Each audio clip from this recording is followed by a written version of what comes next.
Would you be able to give me a glimpse or an example of what it looks like to be a human being who has integrated the good and the bad, all the sides, the shadow, the light, the dark? What would that look like, Samy? Human beings evolve in stages. So if we're allowed to complete our normal stages of development, which is narcissism as at first, understanding that objects are separate from us and other people have needs. And if we're healthily allowed to go through that, we somewhat grow up with an integrated self of self, and we learn to give and we learn to be compassionate because that's what we in fact received and that's what was modeled for us. Right. Unfortunately, a lot of caretakers, a lot of parents are just so terrified of the idea that their children might grow up entitled, or they might grow up selfish, or they might grow up not really appreciating the sacrifice of the parents, that there is a constant reminder of the lack. There's a constant reminder of, you don't do enough to help out your mom. Do you think money grows on trees?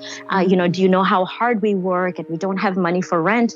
And somehow that hurry to kind of turn the child into an adult makes the child feel very fragmented, because on one hand, their biology is telling them, you're supposed to be selfish right now. You're supposed to have your needs met.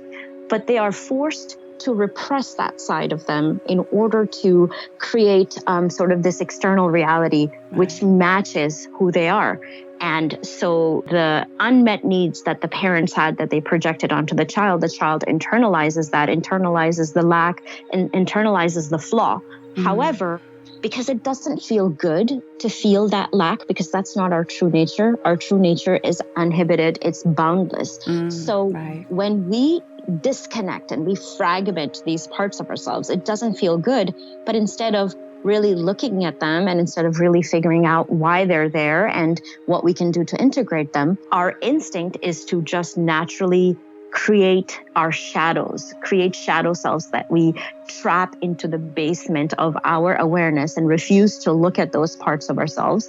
But unfortunately, the process of exiling those parts of ourselves creates this unhealthy, almost disease inside of us, because those parts fester. They're looking to integrate with our core of our consciousness, but they're denied. It's like standing at the gates of heaven and being denied access. So those parts become more loud and more vicious, and they turn into anxiety and depression and addiction, and they're constantly asking to be reintegrated. But as we grow up, we learn more and more that in order to be accepted socially, that we cannot be selfish, we cannot be loud, we cannot be angry, and we learn to reject those parts of ourselves. So then when these emotions don't get heard in the form of anxiety or depression, they turn into body syndromes, and we start to experience aches and pains. We start to experience like the shutting down of our digestion. And there's so much anxiety and cortisol and adrenaline being pumped into our blood because of all of this fight or flight response from denying our true nature. And it takes so much effort, so much power of our brain goes into repressing these parts that our willpower cannot stand this kind of stress.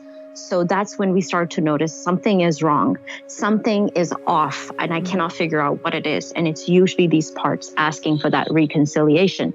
One of the ways that we can do that, first of all, is with mindfulness. It's just admitting that those parts of us are there is a huge relief in of itself.